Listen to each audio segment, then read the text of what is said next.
Seria e lëkundjeve të tërmetit të rënd më 20 janar me epicendër Durrësin dëmtuan dhe këtë shtëpi të vogël në komunën e Ishmit. Tërmeti ka lënë një vazhd dëmtimesh të rënda në banesën e familjes Ismaili, një të qartë madhe në çati dhe dëmtime të shumta të mureve e tavanit. 6 anëtarë të kësaj familje, 2 bashortët Sabri e Ike Ismaili, si dhe 4 fëmijët e tyre, 2 prej cilëve invalid, veç kushteve të vështira ekonomike, tashmë mbeten edhe pa një çati mbi kokë. Në qa ora e keni Nga dëgju të? ora 9 të darkës. Ja dha në gjomët kur kërcajtë, mrapa ja dha muri brëm. Ju keni fëmijë të smur? Po, e kam me gishtat po të mika prej. Të bodru i shkreti.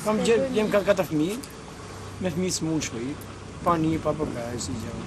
Jeni më punë? Ja. Edhe nga specialistët e urbanistikës është konkluduar se banesa është e pabanueshme, ndërsa komuna e Ishëm do marrë masat për restauruar dëmet e pësuara. Ne sapo morëm lajmin nga kjo familje e cilën është dëmtuar nga lëvizje sismike, u paraqitëm në terren bashkë me gjithë grupin e punës dhe po marrim masat për rehabilitimin sa më të shpejt të kësaj familje.